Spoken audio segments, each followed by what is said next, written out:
ஒரு அம்மா இருந்தாங்க, நீ ஆயிஷாவிடம் படித்த பெண்மணி, ஆயிஷா ரலியல்லாஹு அன்ஹா அவங்கள்ட்ட படித்த பெண்மணி அம்ரா பின்த் அப்துர் ரஹ்மான். அந்த அம்மா இரவு நேரத்தில் நின்று வணங்குவாங்க, நீண்ட நேரம் வணங்குவாங்க.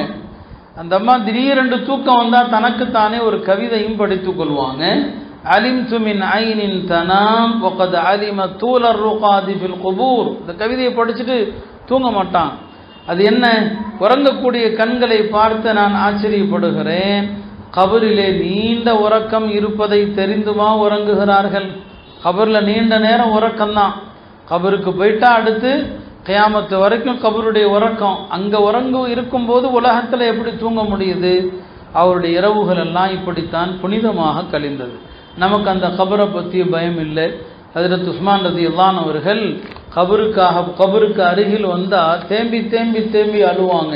இப்போ அவங்கள்ட்ட எல்லாரும் கேட்டாங்க, உஸ்மான் அவர்களே, உங்களுக்கு முன்னால் நரகத்தை பற்றி சொல்லப்பட்டால் கூட இப்படி நீங்கள் அழுவதில்லை, ஆனால் கபரை பற்றி சொல்லப்பட்டால் மட்டும் இந்த அளவுக்கு நீங்கள் அழுவதற்கு என்ன காரணம்? அதற்கு அவங்க சொன்னாங்க, பெருமானார் ஸல்லல்லாஹு அலைஹி வஸல்லம் அவர்கள் சொல்ல நான் கேட்டிருக்கிறேன், கபரு தான் மறுமை விடுதிகளில் முதல் விடுதி. இன்னல் கபர அவ்வலு மன்சில் மின் மனாசிலில் ஆகிரா. கபருடைய மறுமை விடுதிகளில் முதல் விடுதி, முதல் ஸ்டேஷன் எது? கபரு தான். நீங்கள் மரணித்த பிறகு நேராக யாரும் சொர்க்கமோ நேராக யாரும் நரகமோ போவதில்லை. மரணத்திற்கு பிறகு பல ஸ்டேஷன் இருக்குது, எல்லாத்தையும் கடந்து போகணும். ஒரு வெளிநாடு போகிறோன்னு சொன்னால் ஏர்போர்ட்டில் பல அடுக்கு கடந்து தான் நம்ம என்னங்க விமானத்தில் ஏற முடியும். மறுமையிலே அப்படி தான். இப்போ சொன்னாங்க, மறுமையினுடைய பல்வேறு நிலைகளில் முதல் நிலை கபரு தான். இந்த கபூரில் ஒரு மனிதன் தப்பி விட்டான் என்று சொன்னால் அதற்கு அடுத்த நிலைகளில் தப்புவது அவனுக்கு எளிதாக போயிடும். கபூரில் ஒரு மனிதன் சிக்கி கொண்டான் விசாரணையில், அதுக்கு அடுத்த நிலைகள் மோசமாகத்தான் இருக்கும்னு சொன்னாங்க. இதை அவங்க கபரை பற்றி பயந்தாங்க. அந்த காலத்து பெண்கள் கபரை யோசித்து பயந்தாங்க. உஸ்மான் ரலியல்லாஹு சொல்கிறத பாருங்கள், அவள் கபரு தான் முதல் மன்சில். மேலும் சொன்னாங்க, நபி ஸல்லல்லாஹு அலைஹி வஸல்லம் அவங்க சொன்னாங்க, நான் கண்ட காட்சிகளில் கபரை விட பயங்கரமானதொரு காட்சியை கண்டது கிடையாது. இன்னைக்கு நம்மில் யாருக்கு அந்த கபருடைய பயம்? மரணங்கள் அதிகமாகிறது.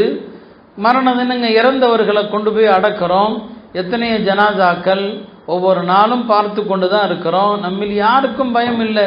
ஜனாசாக்கள் நம் வீட்டை கடந்து போகுது, நம்முடைய பக்கத்தில் போகுது. நாமும் ஒரு நாளும் இப்படி செல்லவிருக்கிறோங்கிற எண்ணம் மனிதர்களுக்கு வந்து விட்டால் அந்த மனிதர்கள் பாவம் செய்ய மாட்டாங்க. ஆக அருமையானவர்களே, இப்படித்தான் ஒரு காலத்தினுடைய பெண்கள் இருந்தாங்க. இது நமக்கு ஒரு படிப்பினை தருகிறது. அருமையானவர்களே, இன்றைய நம்முடைய காலங்கள் நேரங்கள் எல்லாமே தேவையில்லாத விஷயங்கள் தான். பெருமானார் ஸல்லல்லாஹு அலைஹி வஸல்லம் சொன்னாங்க, மின் ஹுஸ்னி இஸ்லாமில் மர்இ தர்குஹு மா லா யானி. ஒரு மனிதனுடைய இஸ்லாமிய பண்புகளில் சிறந்தது என்ன? எது அவசியம் இல்லையோ அதை விடணும். அவசியமில்லாத பேச்சு, அவசியமில்லாத செயல்கள், அவசியமில்லாததை கேட்கறது, அவசியமில்லாததை பார்க்கறது, இவை அனைத்தையும் கைவிடுவது தான் சிறந்த இஸ்லாம்னு சொன்னாங்க. இன்னைக்கு இந்த ஹதீஸ் படி நம்மில் யார்கிட்டையும் அமல் இல்லை. ஏன்னா இந்த ஃபோனே அவசியமற்றது தான். இதில் நாம் 99% தவறான தேவையில்லாத விஷயங்களை தான் நாம் பயன்படுத்துகிறோம். பாவங்கள் எதனால் நடக்குது? அதிகமாக பெண்கள் ஏன் தவறுகள் செய்கிறாங்க? ஆண்களை பொறுத்த வரைக்கும் அவங்களுக்கு வேலைப்பளு, ஏதாவது ஒரு வேலை, குடும்பத்துக்காக சம்பாதிக்கணும், குடும்பத்துக்காக உழைக்கணும். பாவத்திற்கான அடிப்படை காரணம் பெரியவர்கள் சொல்லுவாங்க, அல் ஃபராகு பாபுல் மாசியா. அதாவது வேலை இல்லாமல் இருப்பது தான் பாவத்திற்கான தலைவாசல். இன்றைய பெண்களுக்கு வேலைகள் குறைவு. வீட்டில் எல்லாமே மிஷின்கள், அரைக்கிறதுலேருந்து துவைப்பதிலிருந்து சில மணித்துளிகளில் வேலையை முடிச்சிடறாங்க. அந்த காலத்து பெண்கள் காலையில் எழுந்தாங்கன்னு சொன்னால் ஃபஜ்ர் தொழுது விட்டு சில மணி நேரங்கள் ஓதி விட்டு குழந்தைகளுடைய காரியங்களை முடித்து விட்டு வீட்டு சமையல் ஆரம்பித்தா மதியம் லுஹர் வரைக்கும் வேலை இருக்கும். லுஹர் தொழுதா அப்புறம் சாப்பாடு, அப்புறம் கொஞ்சம் ஓய்வு, திரும்ப மாலையில் வேலை. அவங்களுக்கு பாவம் செய்கிறதுக்கு நேரம் இல்லை. இன்றைய பெண்கள் அப்படி இல்லை. அவங்க வீட்டு வேலையை சீக்கிரம் முடிச்சுட்டா பல மணி நேரங்கள் சும்மா இருக்கிறாங்க.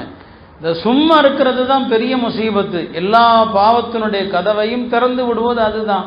சும்மா இருக்கிறதுனால தேவையில்லாத பேச்சுகள் பேசுவது, தேவையில்லாமல் கடைகளுக்கு செல்வது, இப்படி என்னங்க எதுவும் இல்லையா, வீட்டில் உட்காந்து ஃபோன்களை பார்க்குறோம், அதில் சினிமாவை பார்க்கறது அல்லது யாருடனாவது அரட்டை அடிப்பது என்கிற எல்லா நேரங்களும் வீணாக கழிவதில் தான் பார்க்குறோம். தாய்மார்கள் வெளியில் போனால் கூட ஃபோன் பேசுகிறாங்க.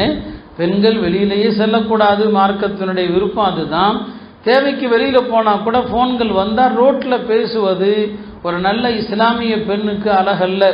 ஆனால் இன்றைய பெண்கள் ரொம்ப நாகரிகத்துக்கு மாறிட்டாங்க. பெண்கள் வண்டி ஓட்டுறது அவ்வளோ அதிகமாக போச்சு. 2 வீலர் ஓட்டுறது, அதுலேயும் பார்த்தீங்கன்னா பின்னால் 2 பேர் 3 பேரை வச்சுட்டு ஓட்டுறாங்க. அவங்களுடைய உடை அமைப்பு என்ன, பெண்கள் இந்த இருசக்கர வாகனங்கள் 2 வீலர் ஓட்டும்போது அவங்களுடைய பருதா முறைக்கு அது பொருத்தமானா பொருத்தம் இல்லை. அதில் விபத்துகள் நடந்துடலாம். கொஞ்சம் பேலன்ஸ் தவறுனா என்ன ஆகும் யோசிச்சு பாருங்க. அப்போ இதனால் என்னங்க, இந்த மாதிரி விஷயங்கள் தகாத பல விஷயங்கள் பெண்களிடத்தில் இருக்கிறத நாம் பார்க்குறோம். அருமையானவர்களே, நம்ம சமுதாயத்து பெண்களுடைய பல்வேறு அவலங்களை இன்றைக்கு நாம் பார்க்குறோம். ஒரு காலத்தில் எவ்வளவு பேணுதலும் கற்பொழுக்கமும் இருந்தது, அதையெல்லாம் இன்றைய நம்முடைய தாய்மார்கள் மறந்துட்டாங்க. கணவனை மதிக்கிறது இல்லை, கணவனுடைய பேச்சை இன்றைய தாய்மார்கள் கட்டுப்படுறது.